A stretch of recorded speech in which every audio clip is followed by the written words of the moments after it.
All right, ladies and gentlemen, if I could ask you to please start taking your seats. Let's see. We're about ready to begin the panel discussion. So we have a few extra seats in the front. If you want to move from the back to the front, feel free. Ms. Schoepges, if you could actually join us on the stage. I just wanted to say a few words of introduction about the panel and then give it over immediately to Advisory Board member András. So the panel of this discussion, as you saw, free speech, protest art, graffiti, and controversial artwork, cultural expression and its influence in the political process. I think a perfect topic really to bring together many of the strands of discussions that we've had today. And I think you really get some profound reflections on this impact that we've been touching in a number of ways but haven't had such a chance to explore in greater depth. What I will do, since you actually have had the chance to get to know each of the participants, is just say maybe a few words about my friend William Harvey, who actually joined us all the way from Kabul, Afghanistan, came here only for this event, a very wide journey.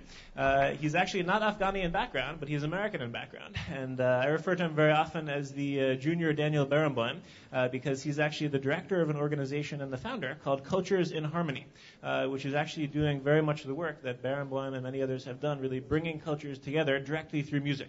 And I'm hoping he can share with us a few ideas or a few, let's say, insights into the work he's doing currently in Afghanistan, but also around the world, using music as a very powerful vehicle of actually transcending borders. So maybe we could just give a special welcome for William, who has just joined us. William Harvey. Okay. And the other speakers, since we've had the chance to get to know them, I think I'll skip over them if they would allow me. And then I'll give immediately the podium to Ambassador András Simonyi, former Hungarian ambassador to the U.S., but more importantly, a rock and roll advocate and a musician, as we've gotten to know earlier today. The stage is yours. So maybe if you could give a second warm welcome for the entire panel. Please. Thank you. Thank you, Mark. Well, I was trying to figure out how I get rid of this label, rock and roll ambassador, but it seems to me I can't. But I think what's on the agenda of this session was pretty much in the air throughout our conversations this morning. So definitely does not need an introduction because we have touched upon how cutting-edge art influenced politics. We've also touched upon how politicians are scared of all this. So I will not try to make a statement myself. And what I'd like to do is steer it more in your direction, because honestly, you are the ones who are supposed to be doing graffiti, not us. We did that many years ago. Now it's your turn. And so what I'd really like to do is steer the whole thing and provoke you to ask questions and make statements and have a real dialogue. So, but before, so I don't want to go on with my thoughts, and I'd like to start now definitely from my right. So Erna, why don't you start? Well, I start with a statement of my grandson, and I asked him about graffiti. And I asked him, shouldn't we create spaces to let people just express what they want, and to have designated spaces on the bridges or wherever, so they can have their expression. And he answered to me, well, that would be no more graffiti, because the real kick of graffiti is to go to a place where it should not happen. And so we are left with graffiti, if I can say so. I have known a painter who had initiated such an initiative to take all the graffiti sprayers of Paris in some place, and he made with them beautiful design. They had afterwards less graffiti spraying on public monuments. But the basic problem is the say of my grandson.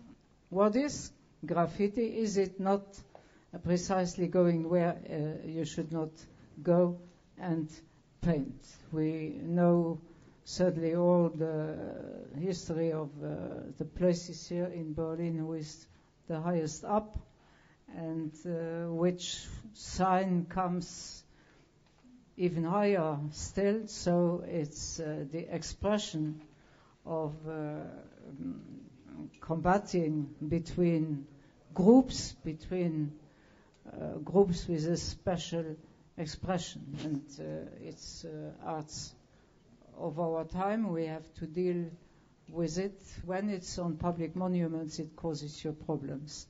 And there, with cameras, you are accused to have the state observing what you are doing everywhere. I had the experience that in a very beautiful restored place where our Natural Museum is, and my question was, when will be the first graffiti be in there?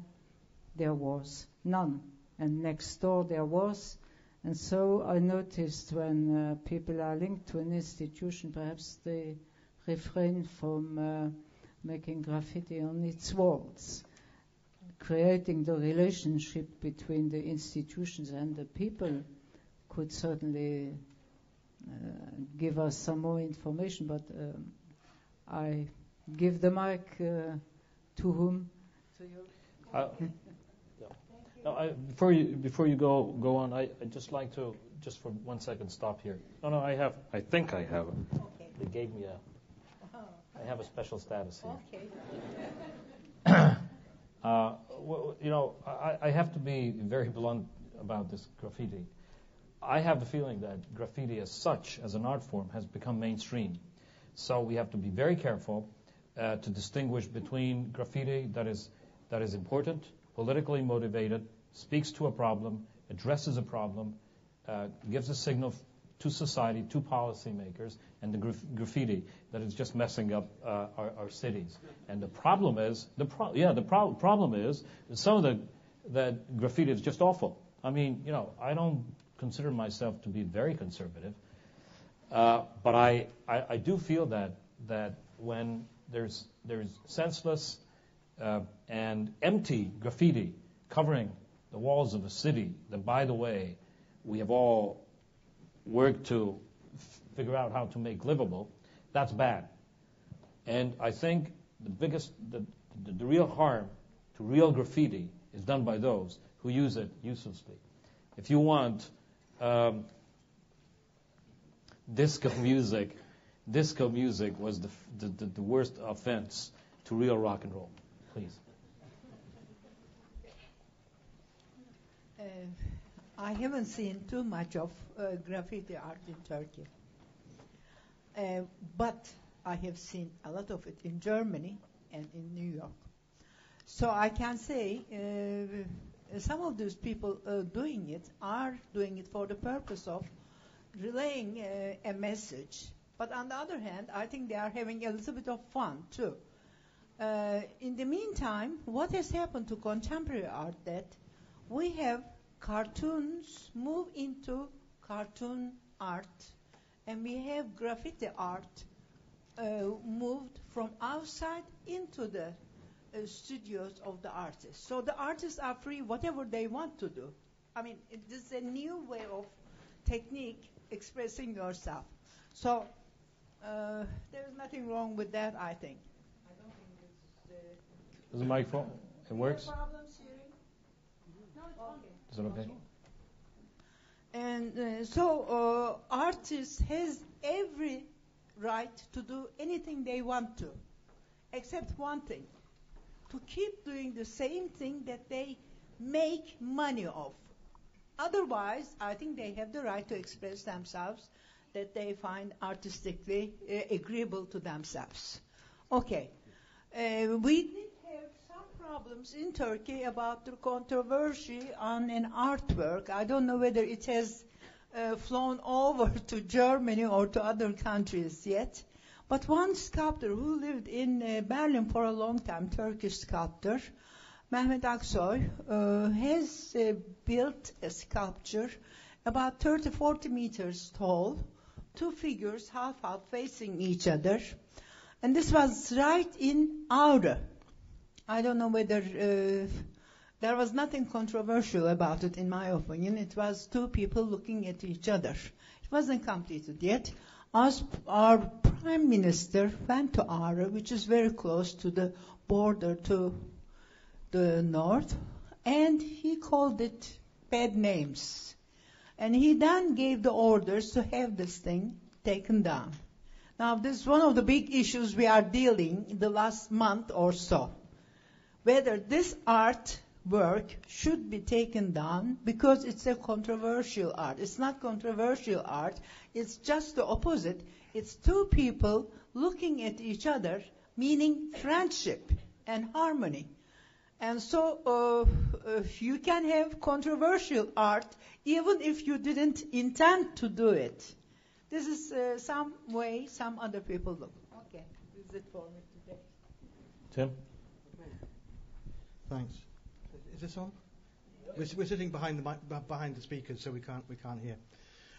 Well, it's Mark, I'm not sure if it's Mark who wrote these headings for the various sessions, or whoever it is. I'd like to congratulate them and compliment them on some very complex and stimulating topics here, because there's some very interesting elements put in a sort of attention here. It's not just graffiti. I think the key principle behind it is the notion of authenticity and truth and of individuality.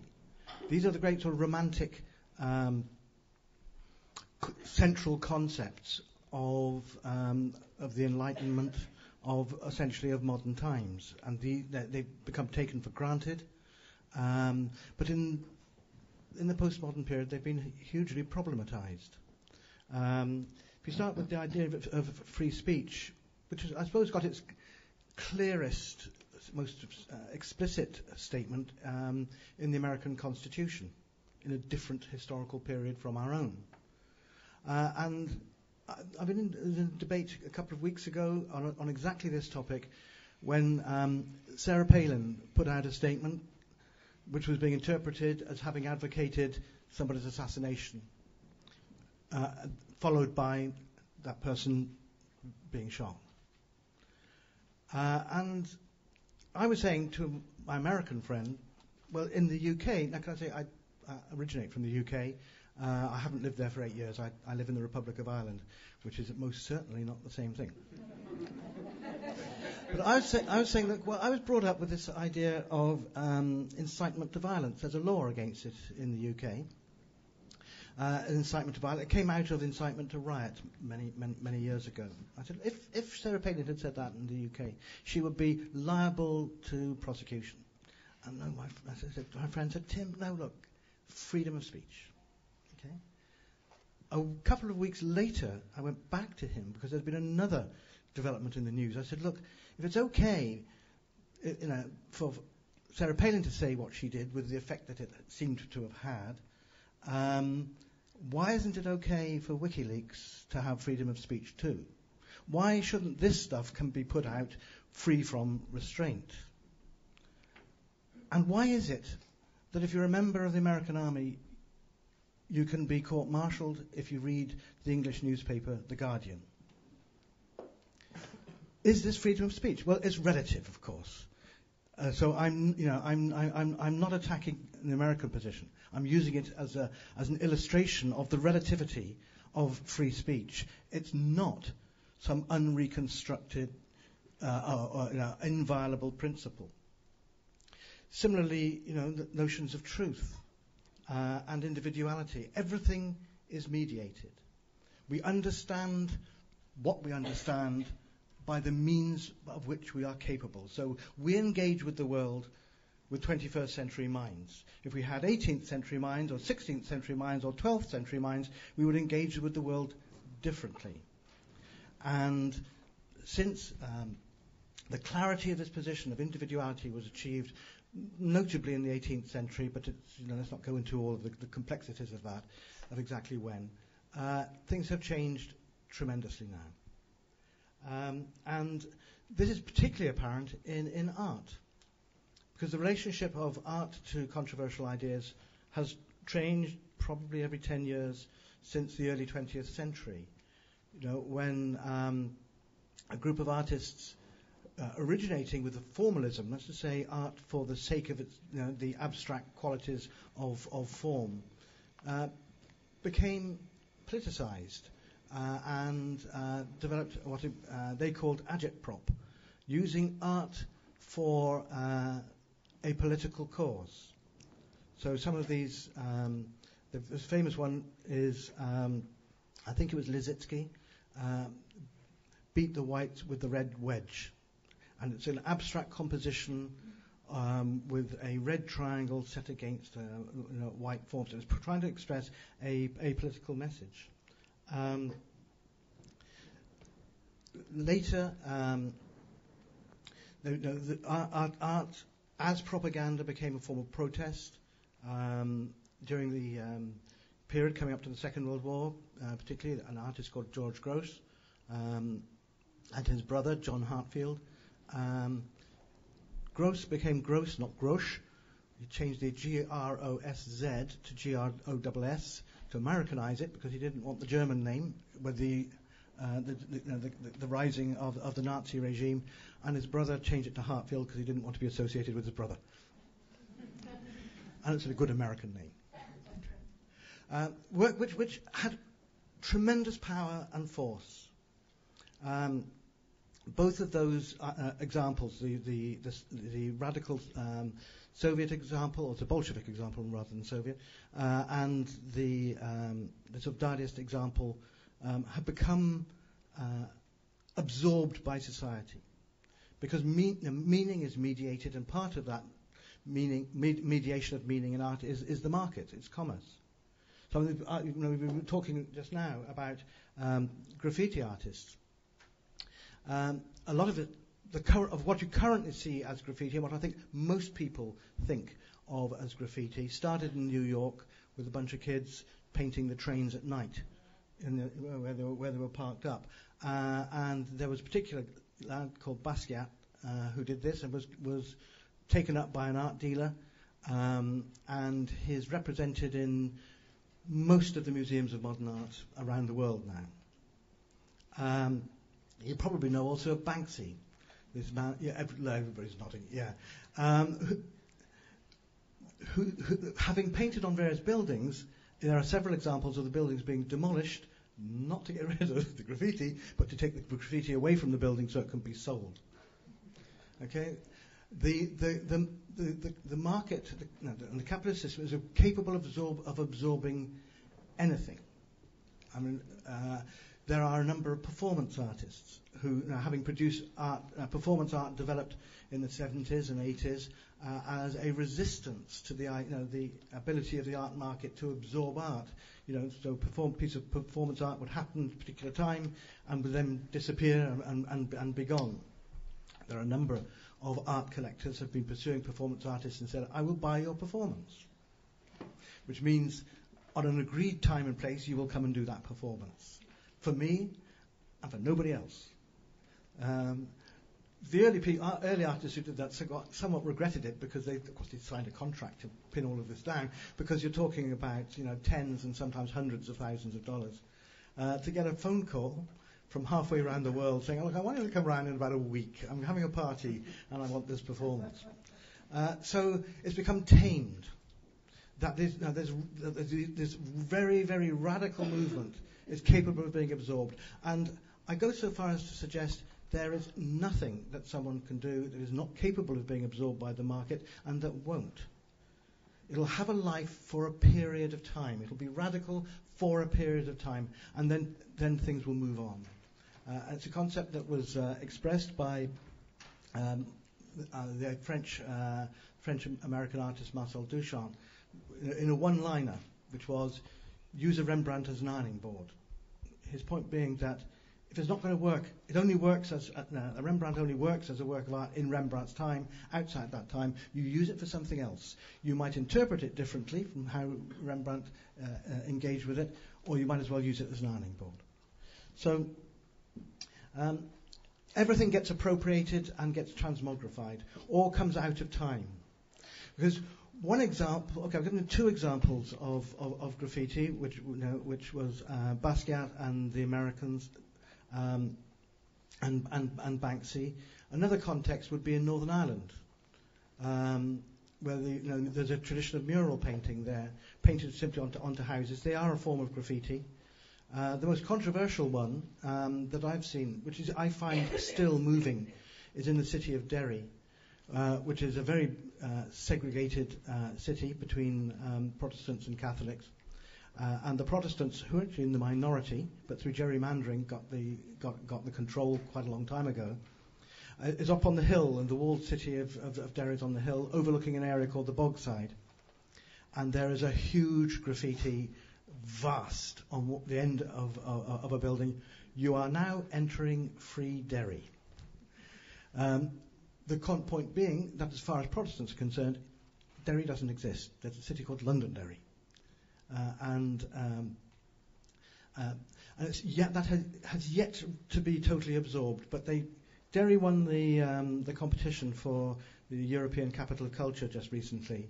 And part of the pitch was, we're capable of resolving the difference between Derry, Londonderry.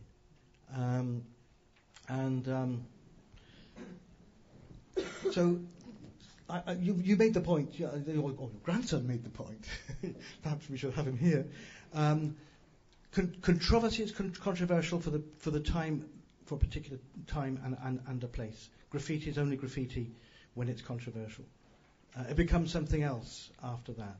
And so the point I would like to make is that pretty much everything can be absorbed in that way. So this is, if you like, a measure of the extent to which free expression, individuality, truth, authenticity, and freedom of speech are not what we like to think they are. Thank you. Very good point. William, I'd like you to address the freedom of speech thing, the dilemma. Yeah, just a few words. Which dilemma? Well, the dilemma between controlling and total free speech as envisioned in the Constitution of the United States. Okay, well, you can say anything you like. Yeah. You may not get out of the building, but you can say anything you like. Well, I'll have to think about that one. First, I wanted to quickly clarify the introduction, just so everyone knows the difference between the two jobs that I do. When I work in Afghanistan, I'm the violin teacher at the Afghanistan National Institute of Music, and that has nothing to do with Cultures in Harmony. So they're actually two different things. Any other country I mention is Cultures in Harmony. In Afghanistan, I'm actually part of the Afghan government, part of the Ministry of Education. And I had three observations which I think actually relate to the issue of free speech and the dilemma versus allowing it or restricting. First, with respect, I'm not sure I would agree that in an absolute sense graffiti can be divided into graffiti that's politically useful and relevant versus, on the other hand, senseless and empty graffiti, because while I personally don't do graffiti or I'm not a huge fan of the art form, I think that a lot of times the graffiti that might appear to be senseless or not political in some sense actually is, because in a lot of contexts where people do not have the freedom to engage in the debate that they really want to engage in, they will choose a different debate or a different forum in which to express extreme viewpoints. And as an example, Cultures in Harmony, we did our second project in Pakistan this past August. And one of the people I worked with was Pakistan's top English language rapper, Adil Omar. He's fantastic. You should check out his website, adilomar.com. And really extraordinary. In fact, he totally changed my mind about hip-hop. I was completely against it. And now I see, my friend Adil is an artist. Maybe it was wrong of me to stereotype in this manner. And an interesting piece of graffiti he found about himself, because he's getting quite well known, and posted to Facebook. It was 3 words in the graffiti. The second and third word were his first and last name, Adil Omar. And the first word was that popular English expletive beginning with F. And I thought, gee, what an interesting statement.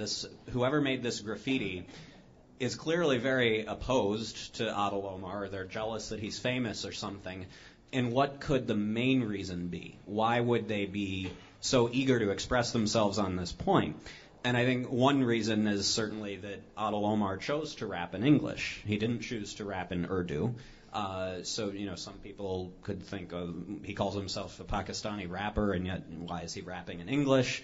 So, screw him, or with this other word, I guess is what they wanted to put.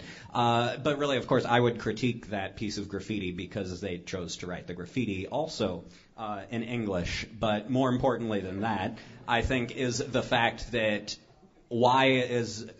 this could, I suppose, easily fit into the category of senseless or empty graffiti that's very vulgar and very disturbing as someone who, I consider a friend.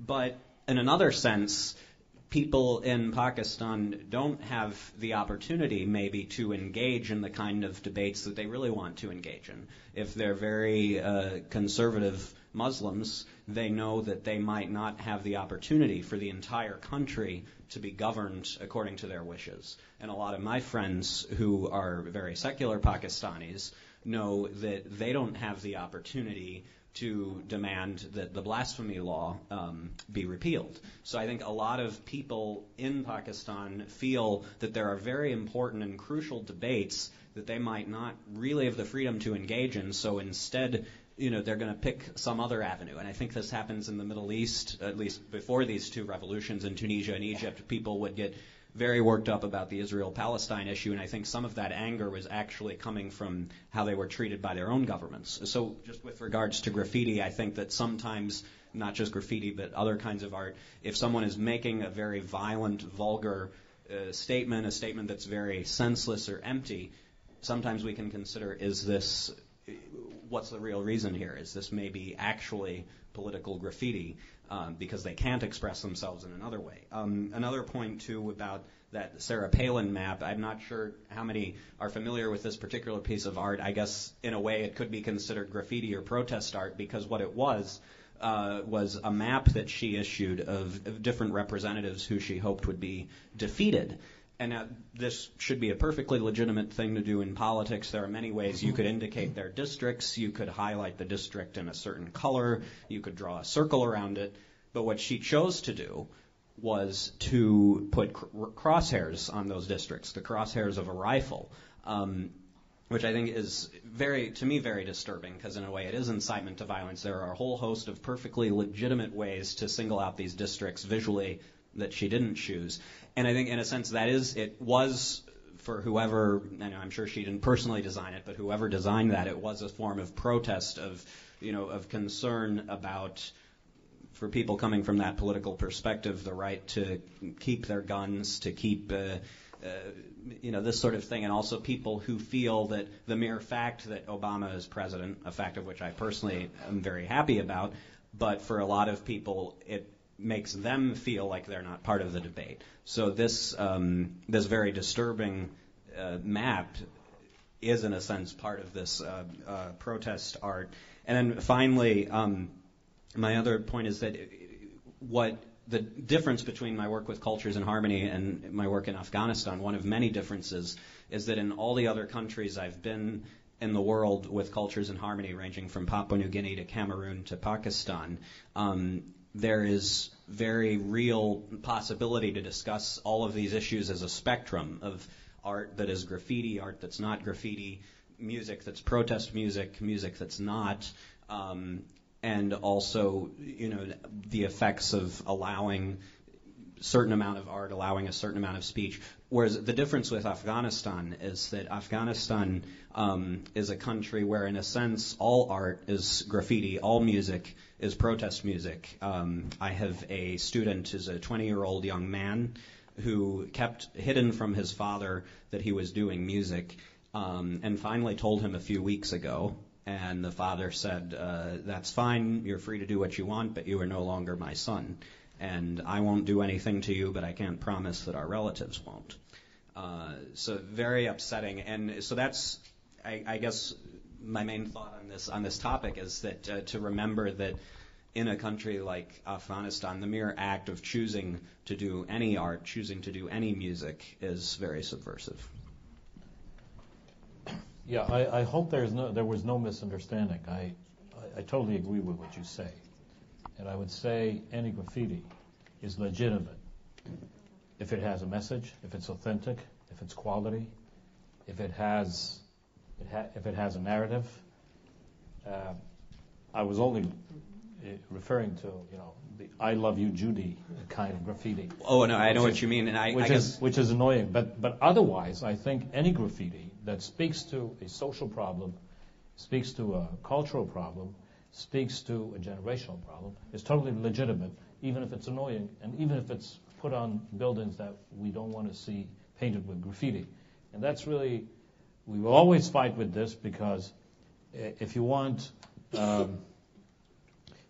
graffiti, music, as you say, is graffiti in a certain sense, in a place and time and in a cultural environment where, as you say, everything is provocative.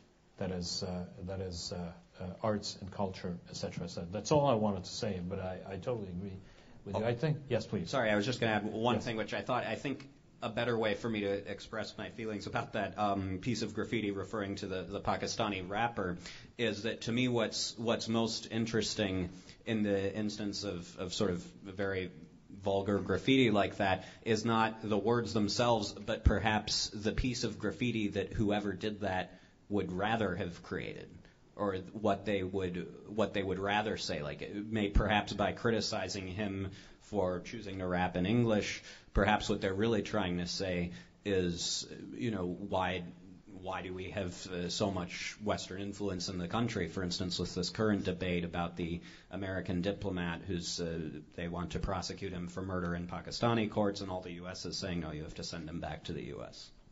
Mm-hmm. Yes, please. Tim. Can I say, András, I agree totally with what you said about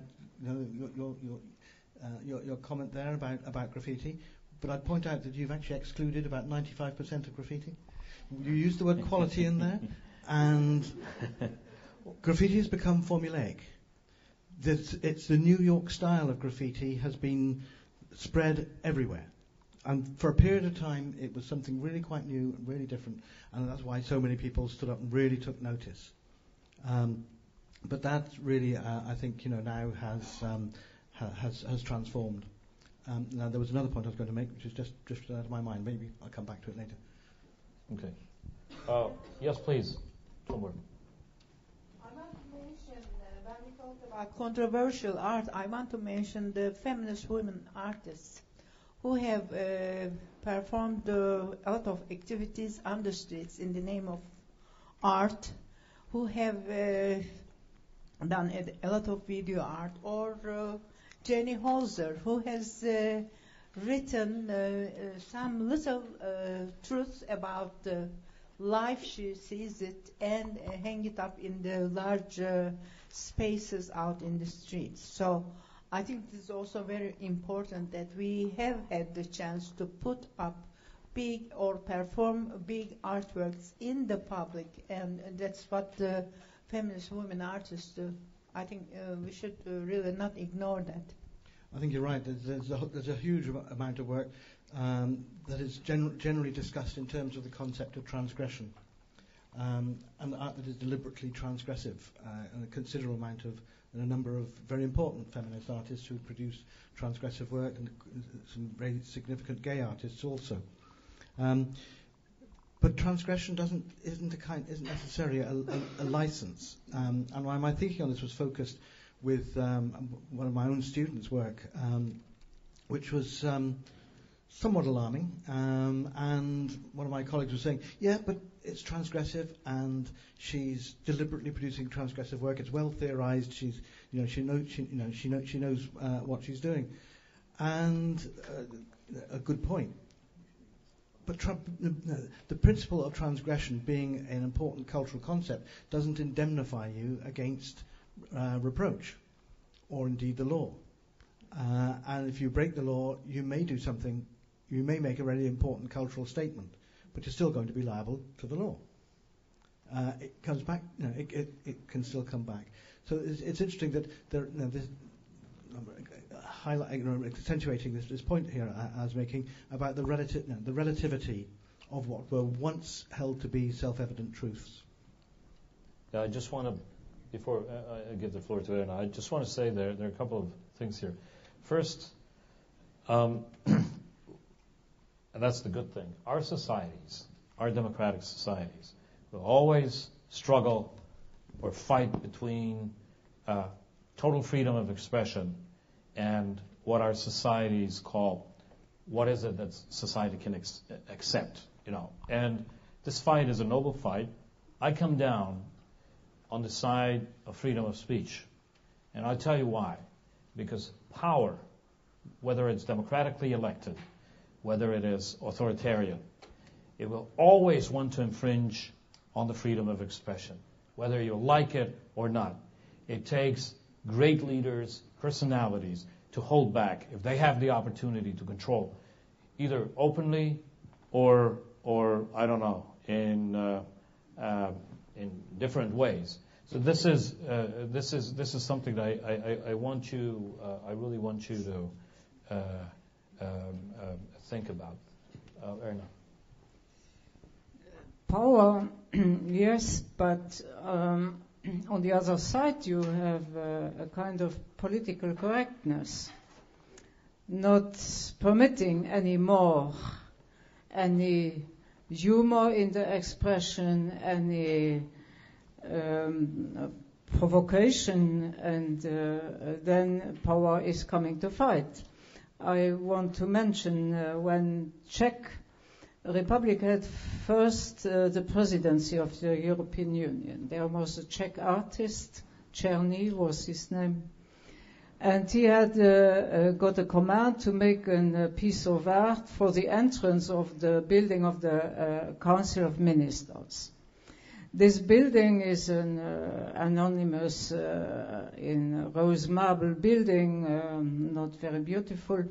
And so his piece of art was in the front. Normally, presidencies had in the interior pieces of art. They were not commented by nobody, just ignored. And Czerny, he went to the front, and he had said that his piece of art was inspired by artists of the 27 member states, and each country was represented by what an artist had told him. And so the piece was there, and the Czech Republic had to pay for the artists. And when people saw what he had represented, it was totally making a joke and sometimes representing country. For instance, Italy was represented as a huge football play, and France was represented as with a big inscription, strike. Romania was represented with Dracula. Luxembourg was represented with a gold clump and for sale, and I don't know what was Hungary, but Germany was an auto streets in a form of the cross and with cars, and so all people were very angry. Bulgaria was represented as a Turkish toilet, and there was an protest. Finally, it came out. The artist had done it all by himself, but he had given names of artists of the 27 member states, but no minister had a look. The artist of my member state, is it really an artist or is it just a fictive name? And so,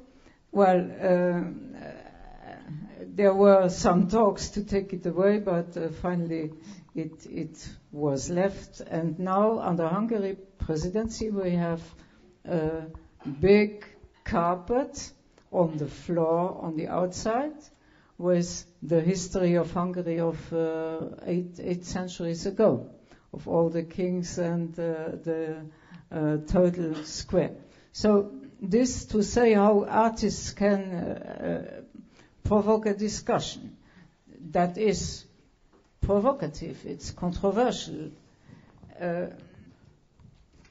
Should we avoid this out of political correctness?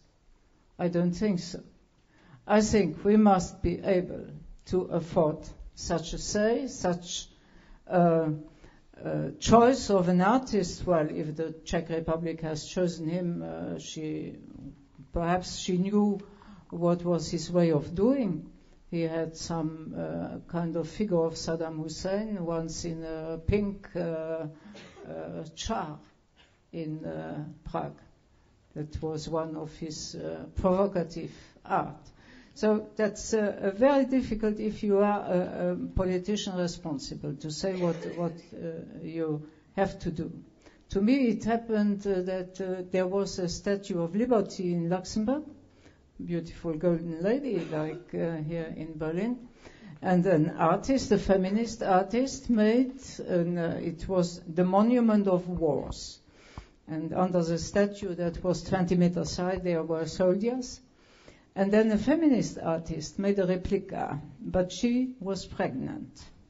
And that was a huge debate. And on the bottom of the monument, she inscribed names given to women like war and witch and evil names to make to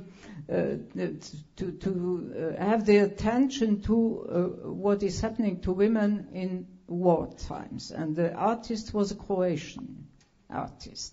And her mother had died in Auschwitz, and she was a feminist with the...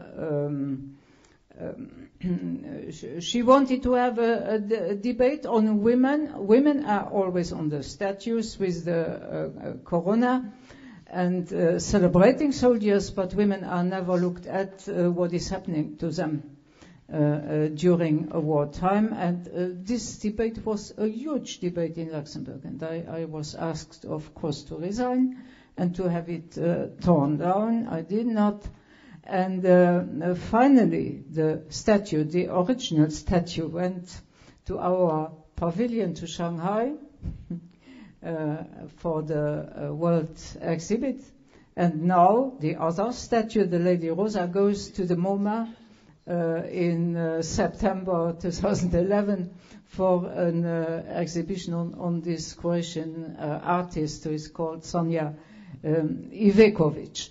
And I think culture in public space and works of art of artists in public space are totally differently perceived by population.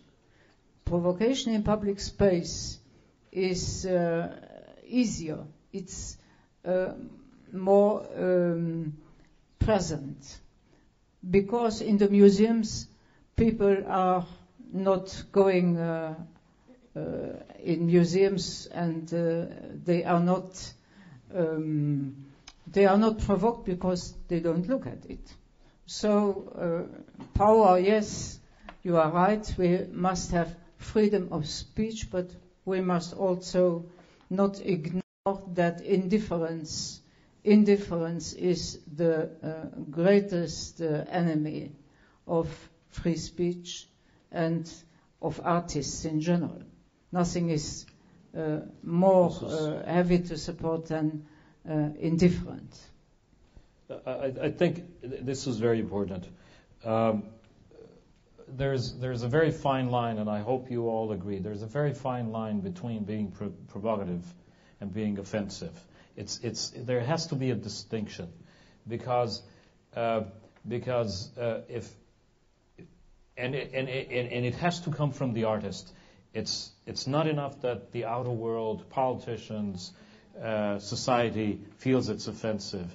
There has to be something. I mean, that's when authenticity really comes into play, because I believe the worst thing, and this dovetails with what you just said, The worst thing that can happen to an artist is self-censorship. That's a disaster. Self-censorship is really something that can kill arts, can kill the artists.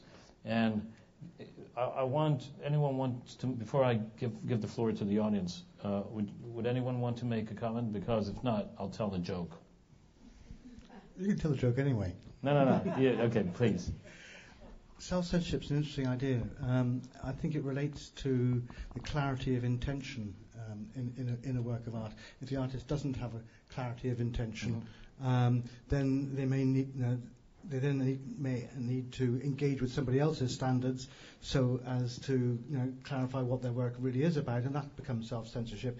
It also becomes plagiarism. It's a pretty poor thing. As an art educationist, trying to help students, art students, to gain that sort of clarity of intention and then strategic means for acting on it in non-formulaic ways is, if you like, the core of art education. But there was a point just before that, which you're making the difference between provocation and offence.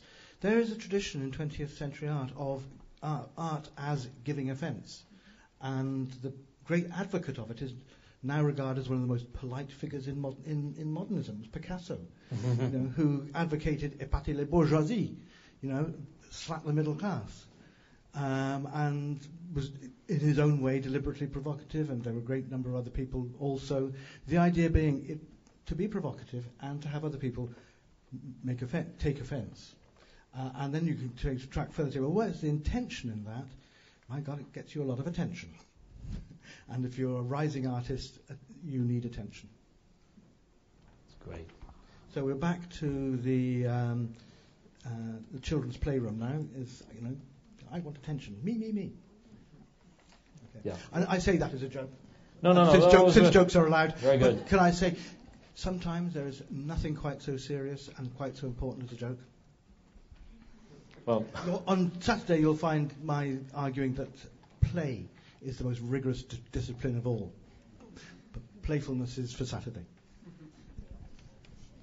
I'd like to, just before I give the floor to the audience, I'd like to tell a little story about freedom of expression in Hungary in the late 1950s.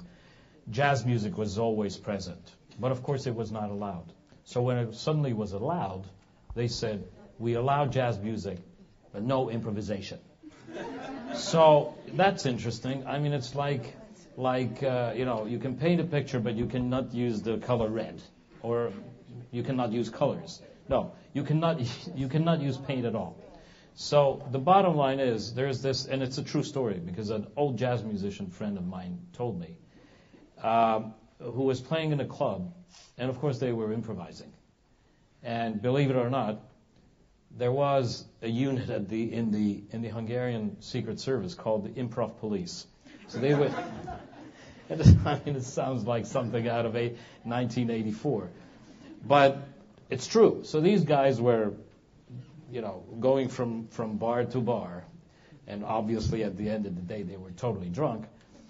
But they were really going around and sniffing out the guys who were improvising. So they got into this club where my friend was playing, and lo and behold, of course, they were improvising. And these guys from the Secret Service stopped the music and said, "Hey, comrades, this is not proper. You're improvising." And my friend said, "Comrade, I think you'll be in trouble. This was a Soviet folk song." So I just want to say that, of course, there are thousands and thousands of ways to get around official control and suppression. And that's really what artists should do. That's their job. So the floor is yours. Either ask questions to members of the this group, or you can make a statement.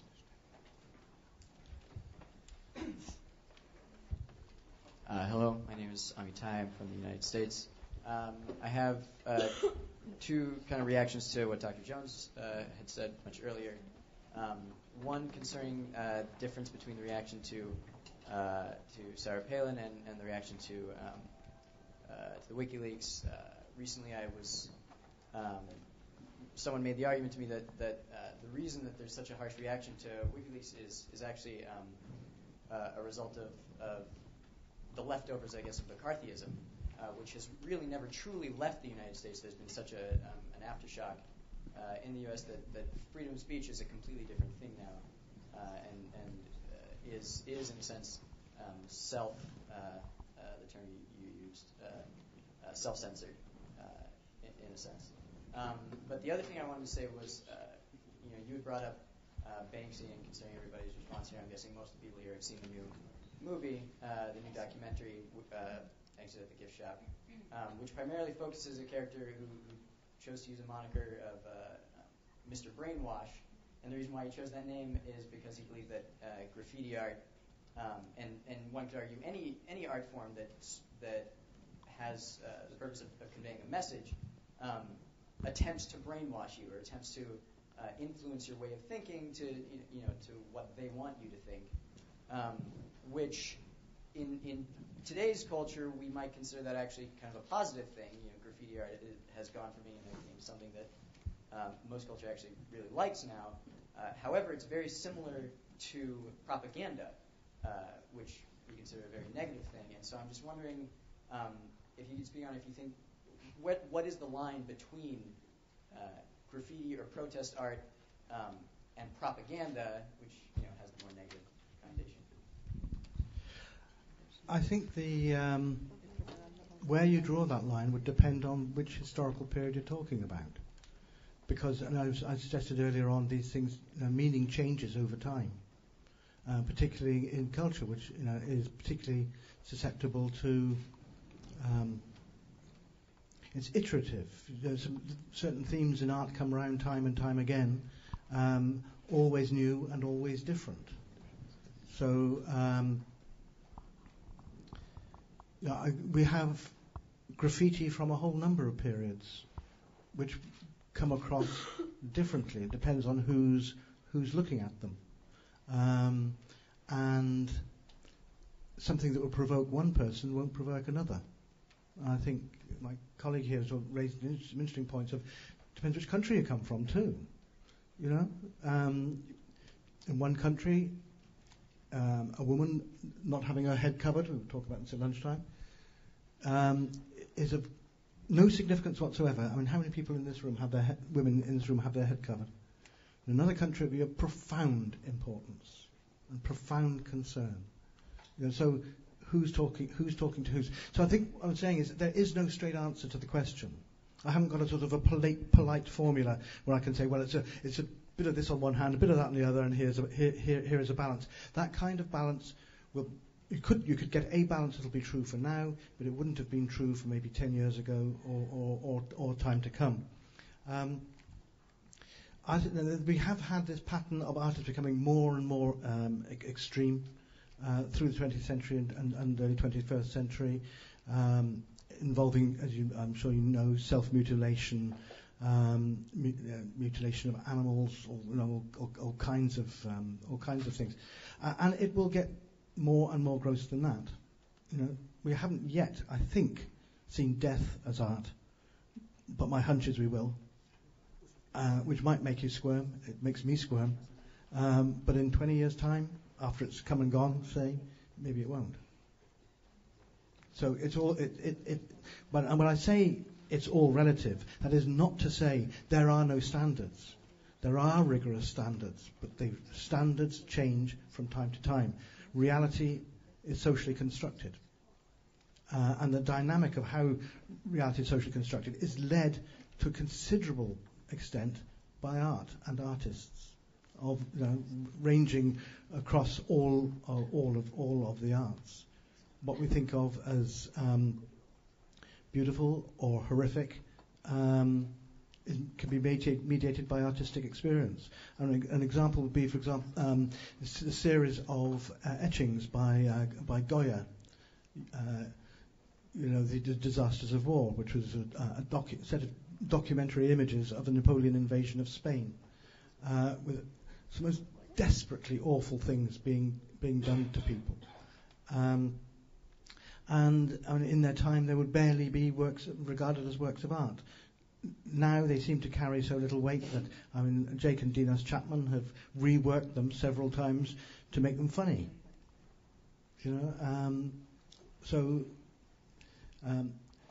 I think we need to see. This is where my comment this morning about resistance to dualism, I think, is profoundly important, because when something, always question the terms of reference of the way in which an issue is put forward, and really advocate that, because most arguments are put forward as dualism. Dualistically, there's this on one hand, that on the other. Where do you how do you divide the line? Now, one of the most important things in recent times, in my opinion, was the work of the French philosopher Deleuze, who argued that difference does not follow from identity, but identity follows from difference, which is to say, you stop categorizing people, stop putting people in boxes and looking for what is different, and look and engage with how things come about. The pattern of formation of ideas and norms and thoughts and feelings and social conventions. So it's a dynamic. I think it's getting your head around that distinction is difficult initially, for me profoundly rewarding. Sorry, I just have a quick answer to that. I also agree that it's important to avoid dualism because, to me, there is a difference between propaganda and protest art, but it's sort of there along a spectrum, I think, because it would be very easy to say, well, propaganda is when it's done by the government. But working in Afghanistan has shown me that that's not always the case, because a lot of the times at the music school when we have to censor ourselves or consider a reaction, it's not because of any laws that are on the books regarding music. It's about a certain amount of, I hesitate to use the word repression, but of very conservative and limiting expectations coming from the culture itself and not from the government, and that ends up strongly affecting our choices. So I think two interesting examples of why this is sort of a continuum between protest art and propaganda is in France. There's this law about banning the burqa, and these two young women made a video you can find on YouTube. I think it's called Nika Bitches or something like that, something along those lines. And basically they're wearing a niqab but no pants, and walking along the street and soliciting all these strange reactions from people who are like, what on earth is this young woman doing? And so I think that's coming from two people who are protesting this law, and so that to me would be protest art. Now let's go to Afghanistan, where there's no law on the books requiring women to wear a burqa, and yet the cultural expectation is so strong that even after the fall of the Taliban in Kabul, you see many, many women wearing burqas, and outside Kabul it's extremely rare to see any woman who's not wearing a burqa. And you have dolls that toy makers make for young Afghan girls where the doll itself is wearing a burqa. Now, to me, that's not coming from the state. We're not talking about a state toy maker here, but it is, in a sense, propaganda, and that the culture is sort of promoting very heavily a lifestyle that girls and young women don't have the choice to opt out of.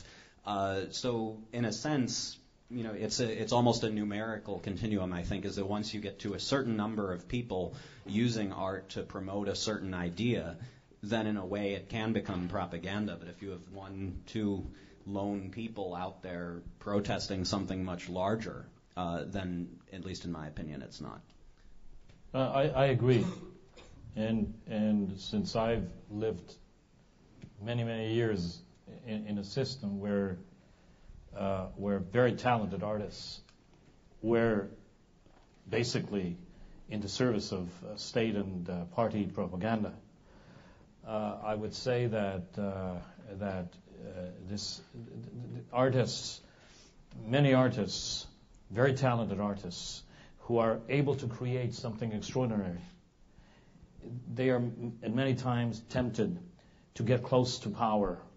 It's infectious. Like power and culture, power and arts has always had this strange symbiosis. And that is why there's no straightforward answer to your question. It's something that the individual artist very much has to resolve. Take, for example, Leni Riefenstahl. What a talented person. I mean, she was very much a genius in terms of creating film and a lot of, she stole some of the stuff from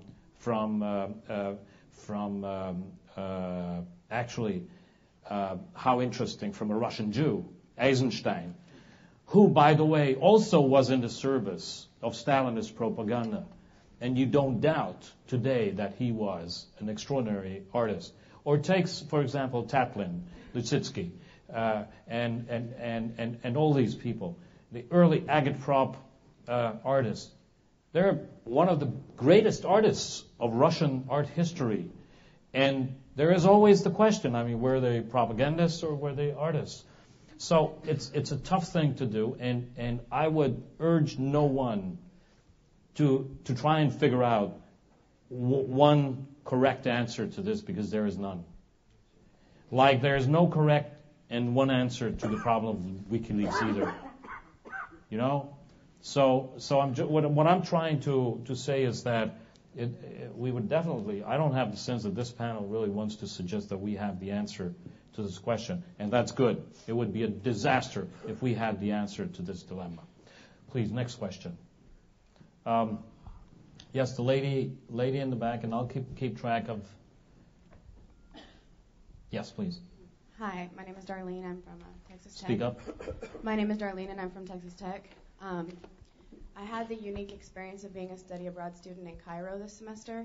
I was one of the embassy evacuees, and they brought me here. A lot of what you saw in Tahrir Square was protesters, of course, and graffiti, stating in Arabic, "No Mubarak," end the dictatorship. They were cut off.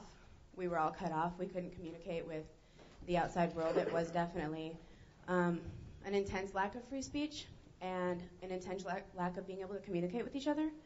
But a lot of what we heard when we were able to get in touch with our family at home was, I can't believe they're destroying their city. I can't believe that they're doing these things on the walls. I can't believe this, that, and the next thing. And really the only shocking thing to me is that the protesters and the looters were separate. The people who destroyed artifacts in the Cairo Museum were in fact not protesters. And what we hear back from the media, which was largely exaggerated towards a slant, usually depending on which station you were watching, was that these people were destroying their own city, but in reality, it was just a way to get a message out.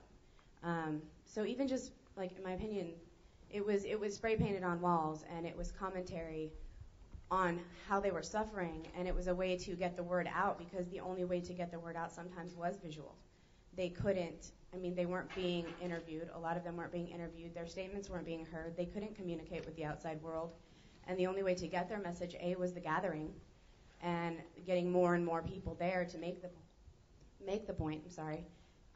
But B, they had to do something that let the world around them know, and that was the spray painting.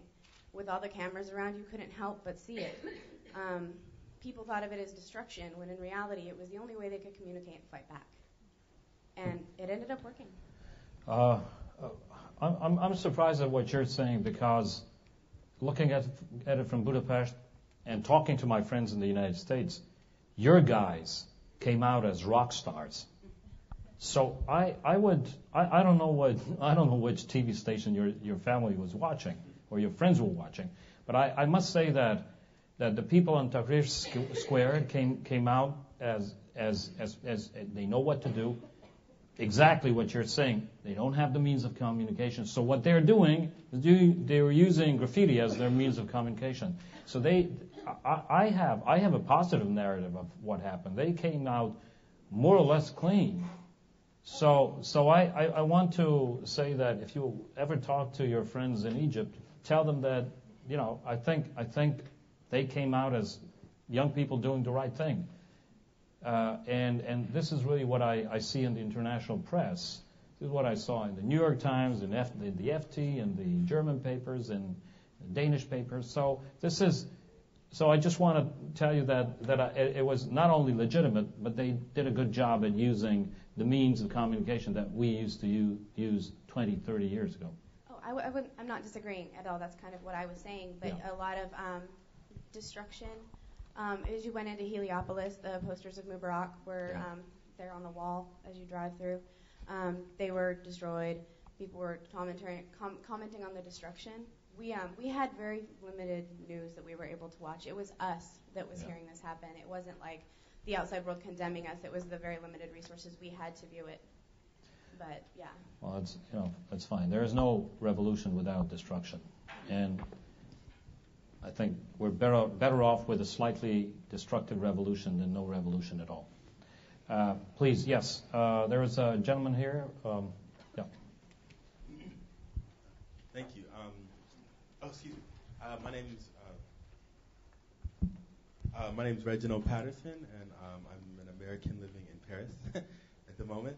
I'm a violinist, musician, and in the United States, I'm a French teacher. I'm doing thesis work on Caribbean history and French Revolutionary history.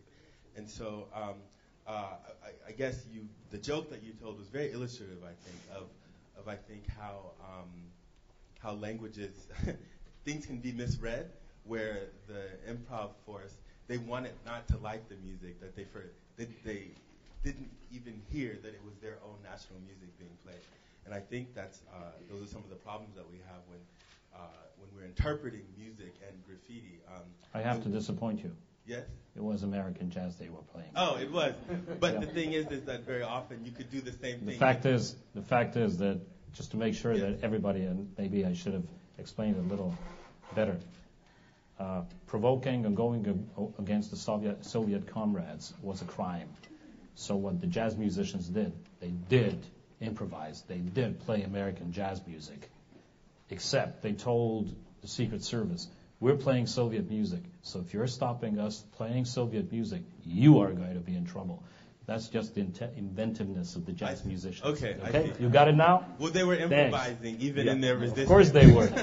Of course. Well, the point that I think with graffiti, you mentioned Basquiat, and there was an exhibit in Paris that was pretty remarkable, and it was interesting for me to see Basquiat in Paris with this French audience or European audience, because he's so full of American iconography that there's some things I took for granted, where there was a man who was asking his wife, what is MLK? What does MLK mean?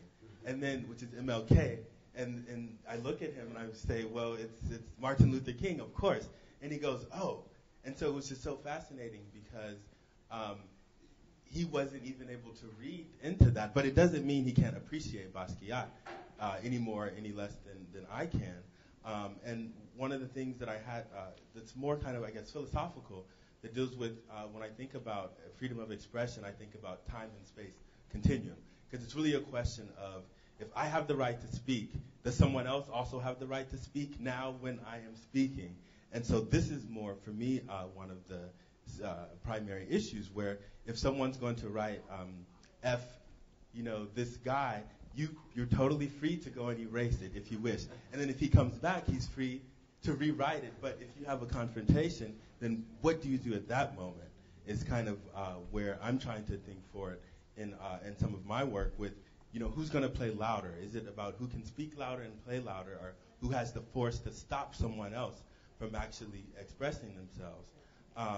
And I think in terms of protest art, some of the examples that I use with, I guess, rewriting more European classical history is that some of the examples that we use in Western art were actually some of the most controversial events. So the Marriage of Figaro by Mozart scared all of the European kings because they were afraid that Figaro was going to be this huge figure and was going to cause everyone not to want a king anymore. The Rite of Spring In Paris, they're always rioting and they're always striking, of course. But when the Rite of Spring debuted, Paris had a fit and there was a riot and they threw food on the stage.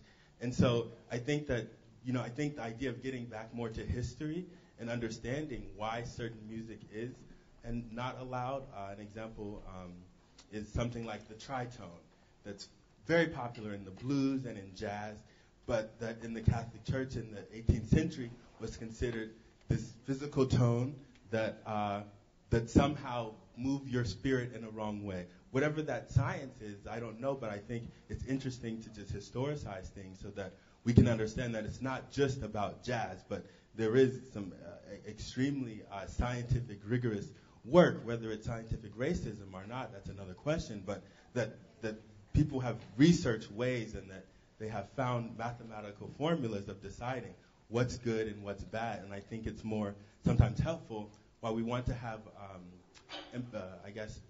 we want to have our sympathetic responses, our empathetic responses.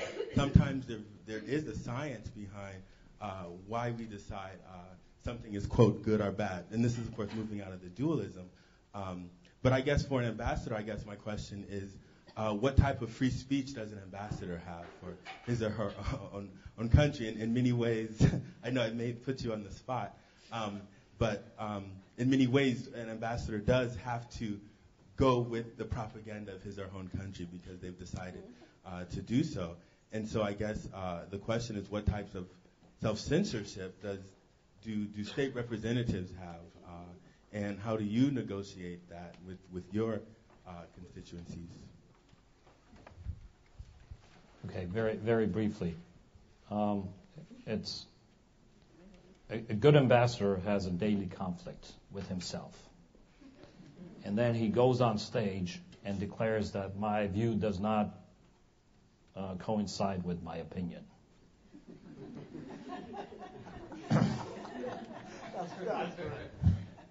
So this is a definition of diplomacy. So, actually, I think I will be. So I can't wait. Now, the U.S. authorities promised that I won't be, but I'm not sure. Because, obviously, a smart ambassador does have a lot of freedom to express himself. Because what he wants is to build confidence and not be us around with the information that he's fed from the Capitol. Sorry for my French. And so, therefore, diplomacy is a very tough thing. It's a fine line to walk. But if you want to be credible as a person, and it's very close to arts, if you want to be credible as a person, you will also have to have your own opinion. And from time to time, you will have to have the courage, even in the face of reprisals from your capital, to tell your opponent or tell your partner that I have to deliver the news to you, but I have to tell you that I don't agree with it. And this is something that's a very fine line to walk, because you're still representing a government, you're still representing a country, but ultimately, you have also to represent yourself. And it's very tough. So I think just like in arts, there is a lot of tendency for self-censorship and self-control. In diplomacy, it's just part of what we do. So if you want, the rock musician and the diplomat conflicted every single day. Any questions? Because, okay, there are a lot of questions because we have time for two more. Okay, Mark said one, but okay. Yeah, and you choose. Mark, you choose. I see two hands, so maybe they're okay. Maybe all right. I see three hands actually. Okay. Yes, please. Viviana from Romania. I have two questions based on the David Cherny example, and I would like to ask how the politicians act in response to controversial art messages.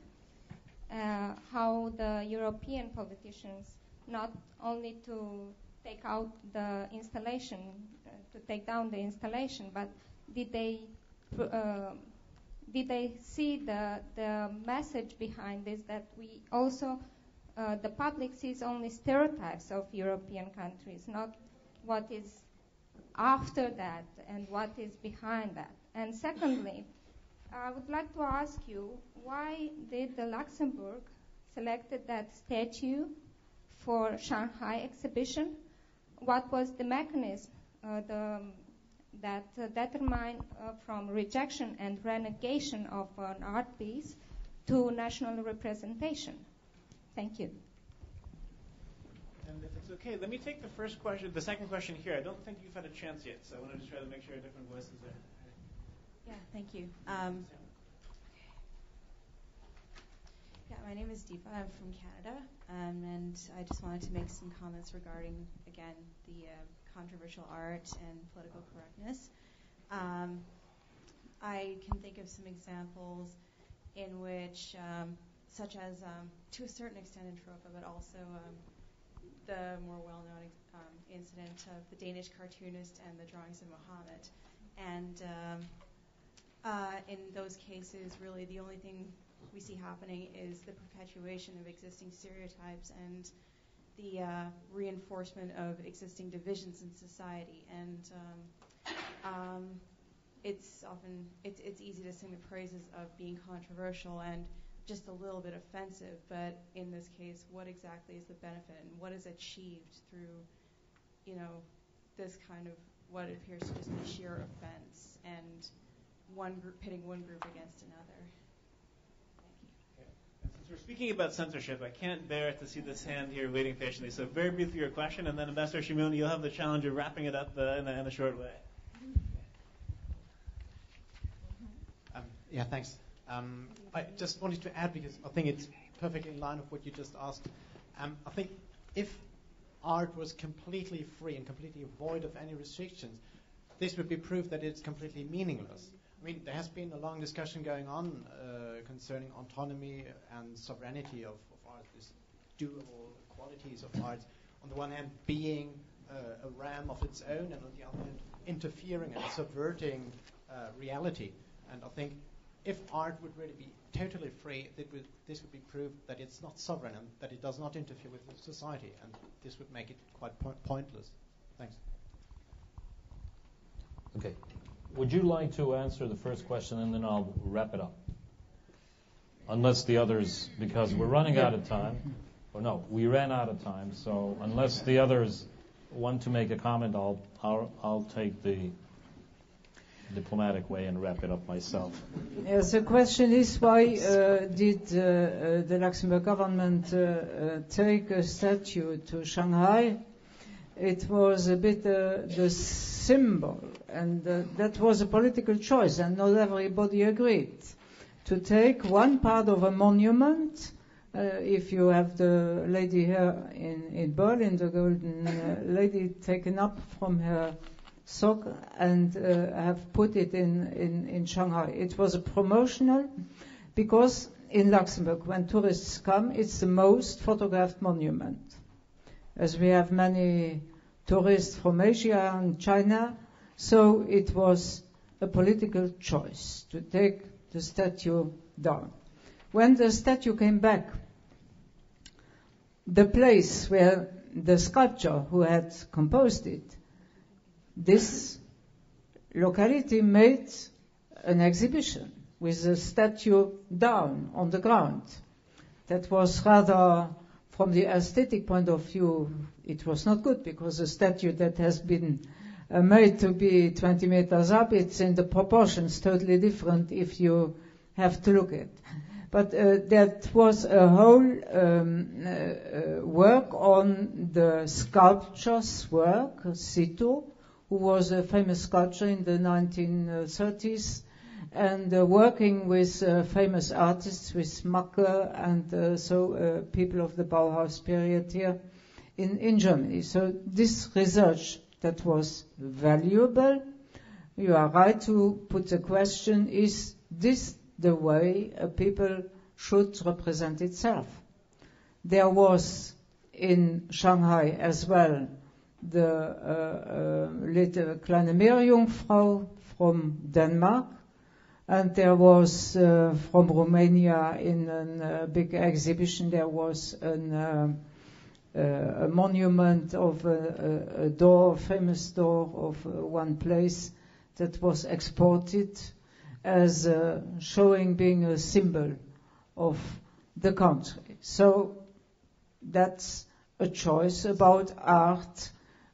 I would have preferred, it would have been better to make a competition for artists of today and to have some vision of what the country is today. It's what we did in the last World Exhibition in 1939 in New York. But this was a choice. So what did the government say on Czerny's exhibition? There was very few comments from governments. The Czech Republic did not pay him the fee he had asked for, as it had been included in the price he had asked.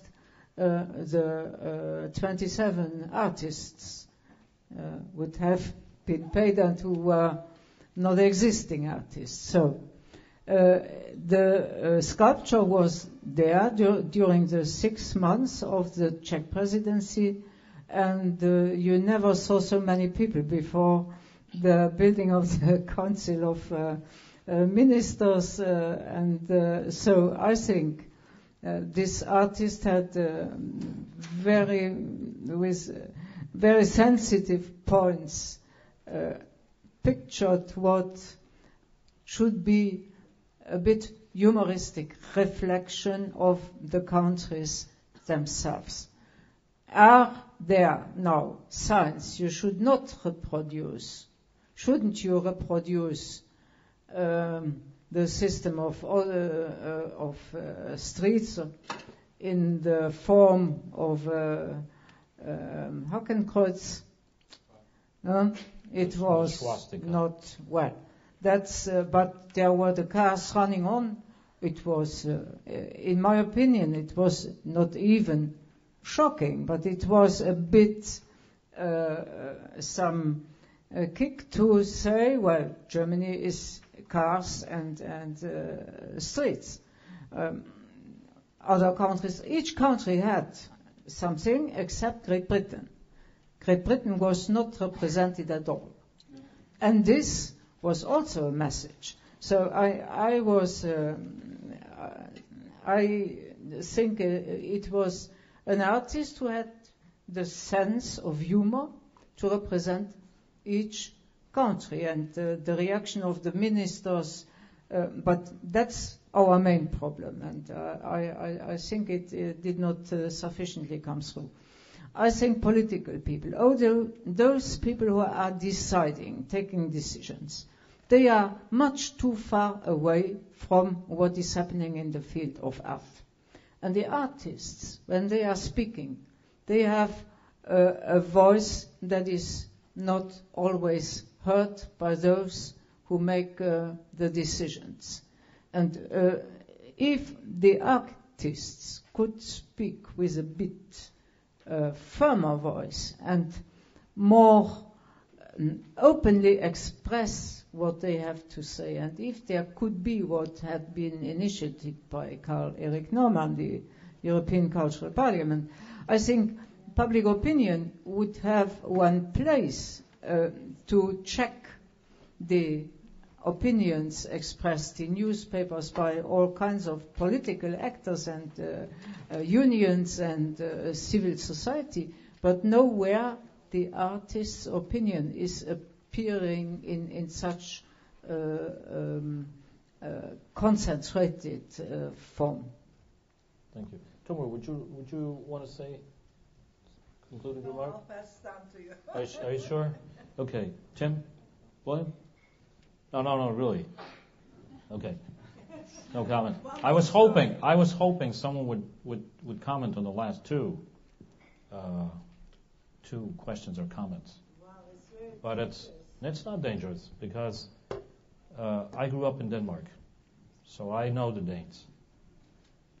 I think that the cartoon was a foolish mistake. Once it was out, I think the Danes did the right thing. I'm sorry to say. So this is really my answer to it. And you can't kill free speech just like that. And definitely, you don't kill the artist, whether he was a fool, whether he was intentional, whether it was unintentional. That's not the point. So please understand that this is really important, that in such a situation, the artist, and especially our free society, does not feel or is not intimidated. Because once you do that, then it's over. So this is one thing. I thought I remembered the last. Excuse me. What was your? I thought I remembered your comment, but I didn't. So, but I know I wanted to answer it. It was just that I meant that if art was completely free to do whatever it wanted, Yeah. then it would at the same time be. Oh yeah, I know. Yeah, I know. Yes. Okay, now I know, and I know what the answer. And you're so damn right. You know, much better art was made under socialist repression in Hungary than is made now, which is so weird, but it's a fact, and it's true for the Czech Republic, and it's true for Poland, parts of East Germany. I'm sorry to say. So in a way, you are right, but in the end, good art can be. Totally good art can be created in total democracy as well. So just because we're going through this phase and relearning how to do good art in freedom is not the recipe is not to go back to what we just escaped. I just want to make sure you know we don't have an answer to all this, and it was not our intention to give you an answer. I think our intention really was, William, Tim, Tomur, and Erna, that we give you some kind of a mindset or show you a mindset, and I hope that a few years from now you will give a better guidance to a similar audience. But I don't know, on my behalf and on behalf of the panelists, we'd like to thank you for this very interesting conversation. Art, you make the announcements. Well, first of all, I think we would all like to express our gratitude to Ambassador Simonyi and the entire panel.